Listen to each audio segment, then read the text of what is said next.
Hello and welcome to episode 278 of the official EstablishingTheRun.com podcast. My name is Adam Levitan. As always, joined by Evan Silva. Jam-packed day today. A lot of news going on in the AFC. Trade deadline is coming up 1 hour from now. As we record this, we will have our eye on that. Evan, good afternoon. Good afternoon. Lots and lots of stuff on this AFC podcast to deal with. Each Tuesday this season, Evan and I go team by team, highlighting the most important things we saw from a fantasy perspective and key takeaways. Before we get into it, two things. First, we are running a mid-season / Halloween sale. Get access to our entire NFL product, projections, ownership, shows, props, Discord, everything from now until the Super Bowl for just $149.99. Just an absolutely absurdly low price, but so be it. Second, this show is brought to you by our friends at PrizePicks.com.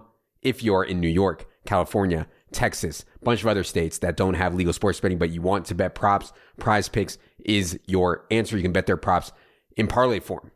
We also have a table up each week to compare our projections to PrizePicks. If you want to give them a try this week, they have 100% instant deposit bonus up to $100. Use promo code ETR to get the best deal. Again, be sure to use promo code ETR to get the best deal at PrizePicks.com.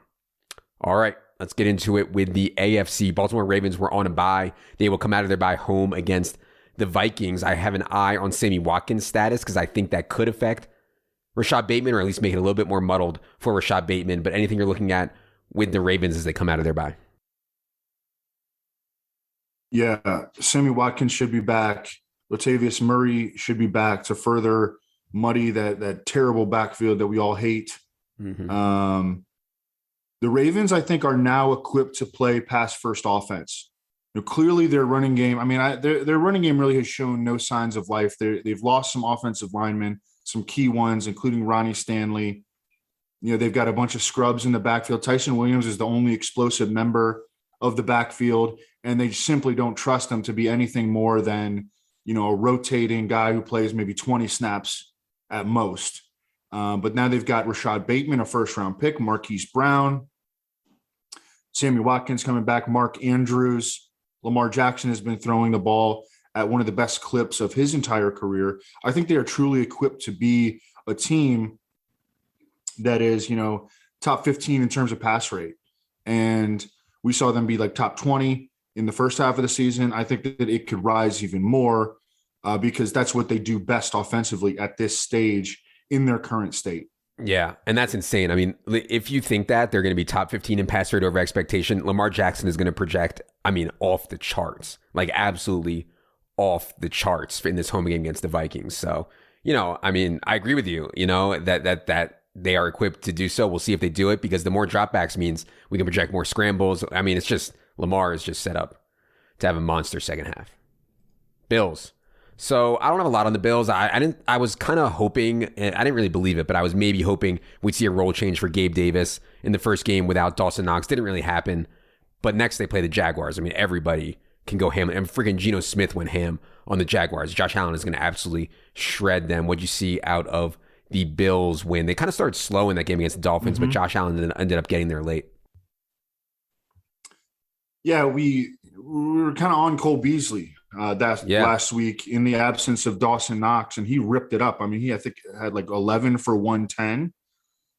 You pull Dawson Knox out of the middle of the field, and you up the the usage of wide receivers as opposed to tight ends, and Cole Beasley all of a sudden becomes a full-time player, and he's really hard to cover in the interior sections of the field. Tommy Sweeney, though, did pretty much jump right into the Dawson Knox role, drew 4 targets. He's not nearly as good of an athlete as Dawson Knox, but he's not a terrible athlete. And he actually at Boston College was a better receiver than I recalled. So I don't think he's going to be a terrible sort of streamer here in week 9 against the Jaguars. Josh Allen, who we had as the number 1 fantasy quarterback entering the season, number 1 overall fantasy quarterback in terms of points per game through week 8. I wanted to say, if you're in a super flex or 2 quarterback dynasty league, you should stash Mitchell Trubisky, not only because, and bear with me on this, okay? Not only because if something happened to Josh Allen, Mitchell Trubisky would be straight sex in fantasy in the second half of the year because this offense is so quarterback friendly. But, and Daniel Jeremiah has mentioned this, that Mitchell Trubisky is going to get a starting job in the NFL next year. That's what the feeling among NFL executives. And that case is bolstered by the fact that this quarterback class, the incoming college quarterback class, is terrible. I mean, it's so bad that people are like betting on Caleb Williams, Oklahoma true freshman quarterback, like making smart bets on him to win the Heisman because there are no other, upperclassmen quarterbacks stepping up. So Mitchell Trubisky, I think, is a super smart stash in two quarterback super flex, especially dynasty leagues. If you're playing two quarterback dynasty or superflex dynasty, we can confirm that have no sex anyway, so it doesn't really matter anyways. Okay. Bengals. Joe Mixon, it was a really good spot for Joe Mixon. Obviously, like the Jets played better than I thought, but it was still a really good spot for Joe Mixon, and his usage was really good. 100% of the running back carries, 71% of the running back targets. Joe Mixon ran 23 routes. Samaje Perine ran 11, but it was encouraging. Even, I understand that Chris Evans was out, but Perine was still in there, and it was encouraging to see Mixon get 71% of the running back targets. Big game for him, even though he wasn't great from efficiency. I mean, dude's going to score touchdowns. What do you see out of the Bengals game? I mean, embarrassing loss to the Jets. Yeah, well, with Joe Mixon, that's why the receiving work, that's why we harp on it so much, because in games where he only rushes for 33 yards, if he can get propped up by 5 catches, that's going to absolutely save his fantasy day and maybe even turn like what was a legitimately bad day on the ground into a legitimately good fantasy box score. Mm-hmm. And so that's why we key on that so much. People be like, oh, you don't even need to catch passes against the Jets, but rushing is an inefficient way to play, generally speaking, in the NFL. And that carries over to the box score. And when you're able to pad your stats with 5 catches for 58 yards or whatever he had, I mean, that's massive. Browns, I don't know what to say about Odell Beckham anymore, man. I mean, 29 games as a Brown. He's been under 30 receiving yards in 10 of them. I mean, over a third of the games, under 30 receiving yards. I mean, like Kendrick Bourne gets more than 30 receiving yards. I mean, Odell, and I don't know if you noticed, Odell's dad made an Instagram post showing all the times that he was open and Baker didn't throw it to him and stuff like that. I mean, it's bad. And there's throwing the ball behind him too. Yeah. I mean, it was a serious indictment. Right. And maybe he does need to change of scenery, or maybe he's just done from the injuries, or maybe he was just never that good in the first place. I don't know. But either way, it doesn't seem like they're going to trade him. I mean, LeBron James is tweeting to free Odell. So I don't know what's going to happen there. I really don't. But I don't feel comfortable starting Odell in season long even anymore, outside of maybe the absolute stone cold nut matchup. So yeah, what'd you see out of the Browns? Yeah, I agree with all that. Dearness Johnson actually played like a slightly lesser version of the Kareem Hunt role. He ran more routes and had more targets than Nick Chubb. Yeah. So, and Kareem Hunt, it seemed like his injury was kind of bad. I don't know. We'll see. Like, it's not, and he went on IR, and that's typically like a 3-week absence, but it seemed like his might be more like a 5-week absence. So, and although Dearness Johnson only had 5 touches in this game, he was involved. He scored a touchdown. He's going to have a role in the offense. I think he needs to stay on season-long rosters, and even and it's probably a desperate flex option moving forward. Yeah, we're in that Roto World Dynasty League, and I don't really make pickups hardly ever, for whatever. But then I saw that Dearness Johnson was on waivers before the game 2 weeks ago. We had $1,000 budget. I think I bid like $990 on Dearness Johnson, just so made sure I got him. But I'm happy to have him, man. Shout out to Dearness. And then you don't have to make pickups for the rest of the year because you have no money left. So and now we're talking. Kills 2 birds with 1 stone. Right there. Exactly. Denver Broncos. I was surprised that the return of Albert O really affected Noah Fant. Like, Noah Fant only ran 21 routes on 31 Teddy dropbacks. He's been running closer to 100% while Albert O has been back. Albert O ran 12 routes in this game. Wasn't great for Fant. Jerry Jeudy returned, and yeah, he only played 38 out of 53 snaps, but 24 routes on those 31 dropbacks I think is fine. I mean, Jerry Jeudy is earning targets, man. Jerry Jeudy's only ran 48 routes this season. Remember, he got hurt in week 1. So now total, he's ran 48 routes, 11 targets on 48 routes. So like, nice. If he can ramp up his health, I mean, Jerry Jeudy's going to ball, man. So yeah, it was good to see him back. What'd you see out of the Broncos? Garrett Bowles, their stud left tackle, high ankle sprain. That's going to hurt. I think this Von Miller trade out of Denver to the Rams does not bode well for Vic Fangio's future as the Broncos head coach. I don't think that this is a move that Vic Fangio would have made. You know, the Broncos are 4-4. Like, they're still technically kind of in the mix. I think it was a good trade by George Patton, their new GM. They got the Rams' second and third rounders next year. I mean, for a guy who's 31 and his contract is up after this season, I think it was a very savvy move by the Broncos from a forward-thinking perspective. But I don't think it bodes well for Vic Fangio and Pat Shermer and all those guys to come back as the coaching staff next year. I've got a main event team where we're in first place in our league, or no, we're in first in points and we're 5-3, and we've got Javonte Williams, and we have just been praying that Melvin Gordon gets traded. We are recording this at 3:00 p.m. Eastern time, which is, I think, less than an hour before the deadline. Yep. So I don't think it's probably going to happen, but hoping. Yeah. And if he were to get moved out, free Mike Boone as the number 2 RB. Oh, baby.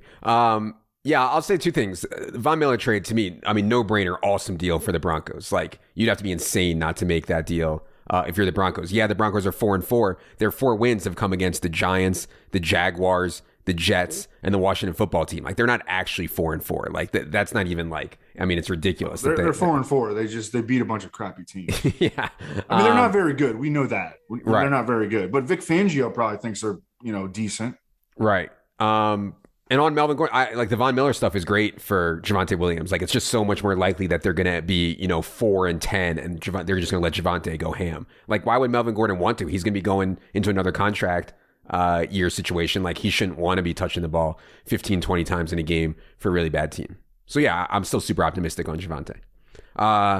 Houston, I don't know, we don't really talk about this, but I was actually shocked by how little they used David Johnson. Like, Mark Ingram was gone. They were getting wrecked the whole game. And David Johnson actually set a season low in snaps. Like, he played less with Mark Ingram gone. Just 11 out of 61 snaps for David Johnson. Burkhead, Scotty Phillips, Phil Lindsay all played ahead of him. Other thing I'd say is, like, I mean, what are they doing not trading Brandon Cooks? Like, there was a report, and it was probably bullshit, but like, they were trying to say they wanted to build around Brandon Cooks. Imagine saying you're rebuilding a team. You want to build around a 28-year-old speed wide receiver with 5 known concussions. I mean, it makes no sense. So maybe they'll trade him in the next hour here or so, but I kind of doubt it. They're just such stone cold donkeys. Anything on the Texans. And Cooks keeps getting it done too. I mean, he could help a team. That's what I'm saying. Trade him and let him help a team. Yeah. Yeah. Definitely. Yeah. Okay. Colts. It's so concentrated now to Pittman and Jonathan Taylor. Like, I thought that in this game, which we talked about was a really big game for them against the Titans, they needed to win to get back in the race. Maybe this was a spot where they would expand Jonathan Taylor's role. That's what happened. Like, JT played a ton. He had like 60 yards worth of rushing, get called back by penalty. Also, Pittman was a beast. Shout out to the Bible narrative. T.Y. Hilton did go down with a concussion, but he's like a non-factor anyways. But this is a tough loss for them, man, because now they're pretty far back of the Titans, but now the Titans lost Derrick Henry, so maybe the light's still on for them to win the division. So yeah, what do you think about the Colts? Yeah, and the Colts get the Jets this week, so the Colts could start to make some headway, even though they needed that one. I needed that one last week. Yeah. But yeah, I mean, the Pittman chemistry with Carson Wentz is just off the charts, and it's not going to stop because without T.Y. Hilton now, Zach Pascal and Ashton Doolin are the Colts' numbers 2 and 3 receivers. I mean, they have talent issues in Indianapolis. I mean, that's legitimate. Oh, for sure. I'd rather see Strachan out there. Shout out team preseason. I'd rather see Mike Strachan out there than Strachan? Is that how it's pronounced? I have no idea, but neither do I. Played him a bunch in preseason. Every time I see it, I think Strahan, but yeah, it's yeah. Jacksonville Jaguars. So we were on the wrong side of the Freiermuth versus Dan Arnold bet by 0.4 DraftKings points. Dan Arnold played 55 out of 76 snaps, 39 of them slaughter wide, had 10 targets for Dan Arnold.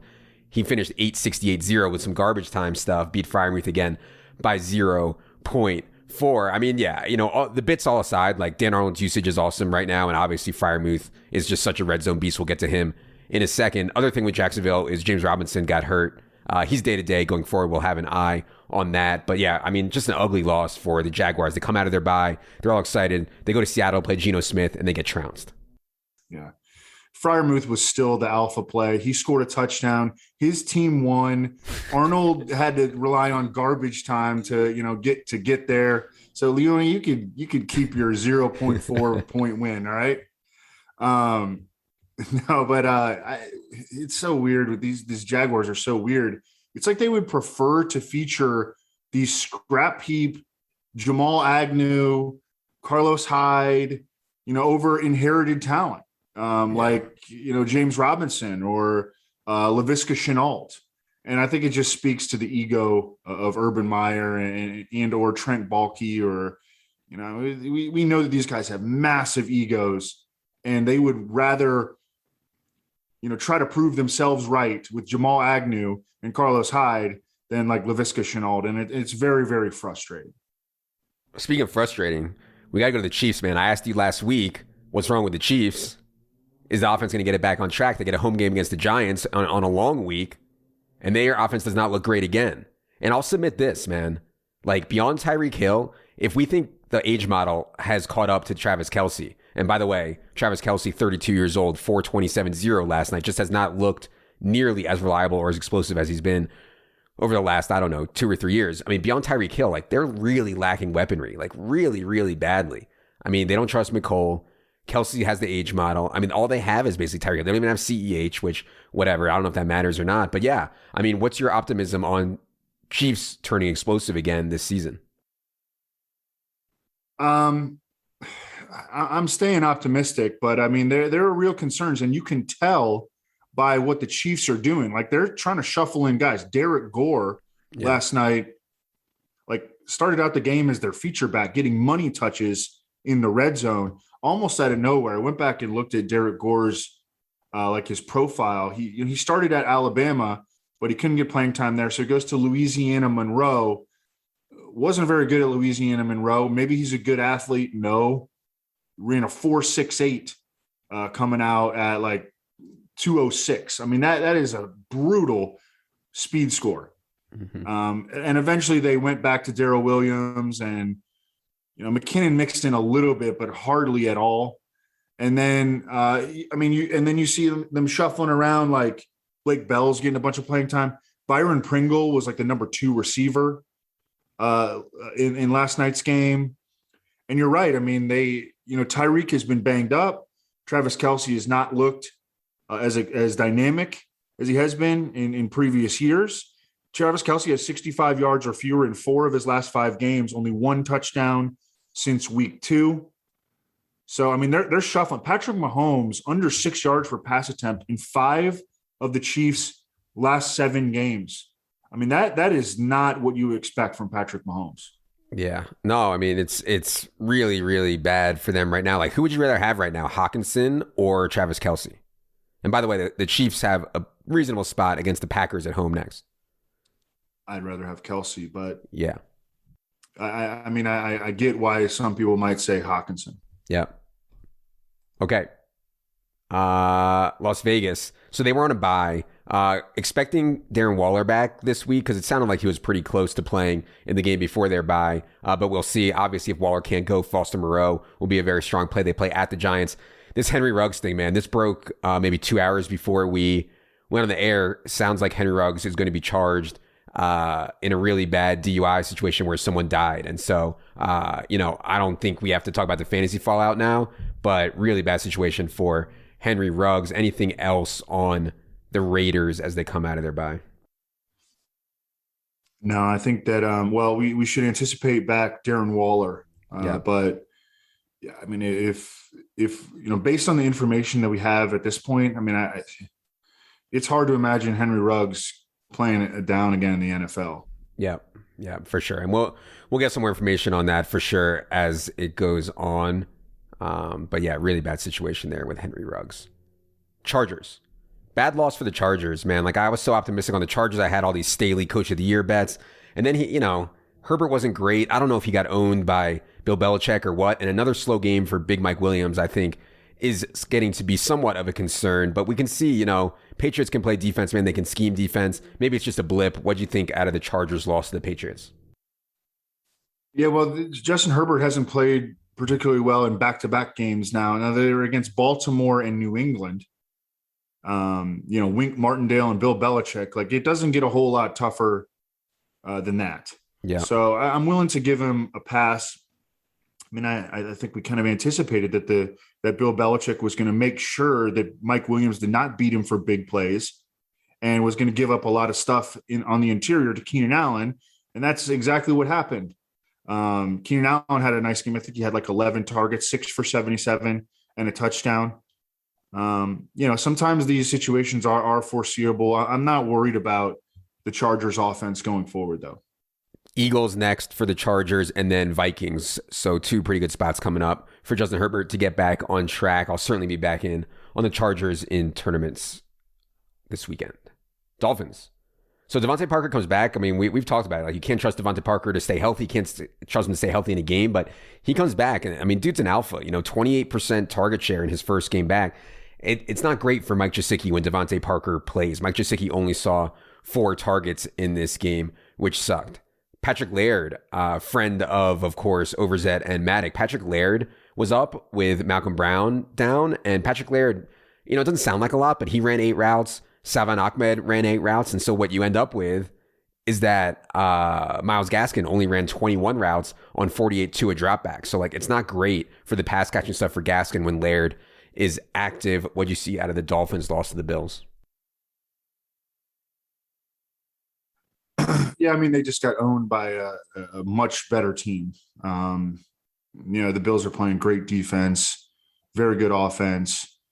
Not surprising that the Dolphins weren't really able to stay competitive for the whole game. They were competitive early, but that was only because the Bills hadn't gotten rolling yet. Now they face the Texans, though, and kind of a strange time because of the ongoing Dolphins-Texans trade rumors regarding Deshaun Watson, even to some extent Tua, but it looks like that's definitely not going to happen. Yep, it's dead. So now it's going to be a good spot for Tua. Yeah. So I'm sure he's going to be someone we'll be talking about on Friday. Yeah, I mean, when Tua has all the dudes, I mean, when he has Waddle, Parker, Gesicki, and Gaskin, it's actually pretty good weaponry, and obviously against the Texans, home run spot. Patriots.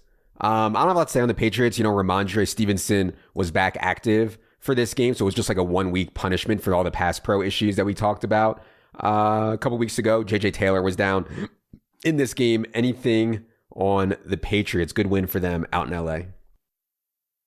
Yeah, definitely. And I mean, this is the formula with which they want to win, pounding the rock. Damian Harris, despite Ramondre Stevenson coming back, had 23 touches, his most since week 1. I think he's, he also had a second touchdown called back by penalty. He has regained the clear trust of the Patriots coaching staff. And really, I mean, he has made a lot of mistakes too, and they've stuck by him. And that's good for people that are using him in fantasy. The Jets, I mean, what a performance by the Jets. I didn't realize everybody was taking the Bengals in Survivor. I just randomly took the Rams instead. And now, I'm in pole position in Survivor thanks to the Jets. Shout out Mike White. I didn't think it was possible with no Corey Davis, with no Mekhi Becton, with all the problems that the Jets have, for Mike White to throw for 400 yards and 3 touchdowns against the Bengals. I didn't think it was possible. I saw somebody was tweeted that somebody had a 125-1 ticket on Mike White to lead the week in passing yards this week, which hit. I mean, totally insane. Mike White's thrown 77 passes this year. 23 of them have been to Michael Carter. Obviously no Tevin in these last 2 games, but still, I mean, he's just checking down to Michael Carter so much. This game is Thursday. I assume Mike White's going to start again. I haven't been following Zach Wilson's injury too closely, but anything on Mike White and the Jets, how sustainable is this? It's not sustainable. But we know what Mike White is now. And I mean, that is like the greatest check down passer in the history of the NFL, because he had the lowest ADOT of any starting quarterback in week 8 as well. I mean, what's going to happen is, defenses are just going to be able to squat on this offense and make it hyper condensed, and defenses that can actually tackle, like the Colts, are going to make the Jets offense look bad. I mean, the Bengals really need to work on the Oklahoma drill, or something to get their tackling up. Yeah, I mean, they were just letting him throw to Crowder and Carter, and that's like all that he could do. I mean, how could you let him do that? But yeah. And we got a question from somebody that on Sunday morning that they kept landing on Jamison Crowder when they were building their lineups. I hope that they stuck with him, because dude had 8 for 84. Yeah, solid game for Jamison Crowder for sure. Yeah. Pittsburgh, we already talked about Freiermuth a little bit, but when Ebron's out, Freiermuth caught 7 targets for a 20.5% share. He actually had 2 other targets that were called back by penalty. He ran 26 routes on 39 Big Ben dropbacks, 444, 1 result for Freiermuth. I mean, we talked about it. This dude's a natural-born touchdown scorer. 25 touchdowns in his first 2 seasons at Penn State as a true freshman and true sophomore. I tweeted, somebody, I think Amico, put out the highlight of Freiermuth's touchdown. I mean, it looks crazy. It looks like a ridiculous touchdown catch. That's what he does. I mean, he mosses people in the end zone. So excited for Freiermuth, excited for Penn State. We'll see what Ebron's status is going forward, but I have no problem starting Pat Freiermuth going forward. Anything else you saw out of the Steelers? Yes. Sticking with the bye Chase Claypool take, he played 97% of the Steelers snaps in week 8. And I mean, it's clear that he is now locked into 2 receiver sets. He's not coming off the field. He needs to be a huge part of their offense. They're back to manufacturing run plays for him. Obviously, he has the deep ball ability. So yeah, buying Chase Claypool absolutely as a candidate to have a monster second half of the year. By the way, Brandon Thorne's midseason update to his offensive line rankings are going to be up in the in-season package this week soon. And I'm curious to see where he has the Steelers, because there's a lot of rhetoric that Steelers offensive line is playing better. I just don't know that it matters that much for Najee Harris. He's on pace for 311 carries and 90 catches. It's so absurd. He's fantasy's running back 3 in points per game. And so, I think the offensive line, maybe you could say they've played better, but either way, I mean, when Najee's getting this kind of volume, it's just ridiculous. All right. Titans, Evan. And I know you didn't want to get the big dog fade right this way. We never want to win on injuries, but it sounds like the big dog, unfortunately, is going to miss the entire season. And running back injuries don't usually affect teams that much, but the Titans build through an entire team through Derrick Henry. And so they're like, what should we do now that Derrick Henry's out? Oh, let's get Adrian Peterson, who I guess has the same style as Derrick Henry. But man, you can't run your offense through Adrian Peterson the way you're running it through Derrick Henry. So to me, the winners are Jeremy McNichols, AJ Brown, Julio if he can get healthy, Ryan Tannehill. But yeah, let's talk fallout from Derrick Henry injury. How do you think the Titans play it going forward? Yeah, I agree with you. I think that ultimately the Titans are going to have to change the way that they play offense, and they're not going to admit that publicly. Mike Vrabel was asked that specific question in a presser this week, and he said, no, we're not. Plenty of teams succeed by, running back by committee. They'll have 2 and 3 backs and, blah, blah, blah. We're not going to change the way that we play. They're going to have to change the way that they play because, I mean, on defense, they can't stop anyone. And they're going to find themselves in negative games. It's a huge win for A.J. Brown. It is an absolutely huge win for A.J. Brown. And I'm with you. I was talking about Daigle does the waiver wire column for NBC Sports Edge.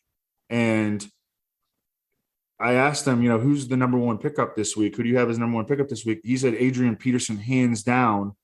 But I think that you can make an argument that Jeremy McNichols, especially Darrington Evans, is out for the year now too. Yeah. Yep. So it's a shame because Darrington Evans, I had a bunch in best ball and I was like, man, if Derrick Henry gets hurt, I'm going to have something. And now Derrick Henry gets hurt and I don't have Darrington Evans. Yeah. And McNichols has popped up for he's had some big receiving games this year. Yeah.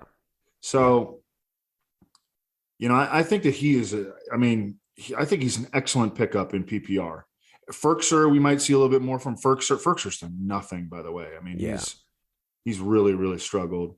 But I mean, it goes back to the thinness of the Titans offense, really their team, but especially on offense, that, there's just a massive drop off from their starters. I mean, Julio Jones is out, they're running out Nick Westbrook-Akine as a full-time player at number 2 receiver. They just have so little depth. Yeah. And I mean, AJ Brown was coming on anyways. Like, AJ Brown had gotten over his early season nagging injuries or whatever, and he's been one of the best receivers in the NFL over the last, 2.5 weeks or so anyways. So yeah, obviously AJ Brown will be getting a bump in our rest of season top 150, which will be out tomorrow. All right. We said it all. If you're listening on YouTube, be sure you hit that subscribe button for us. It's free. We appreciate it. Same thing on iTunes or anywhere else you find this podcast. We appreciate it. For Evan, for Jerry, for producer Luke, I am Adam. Good luck, everybody.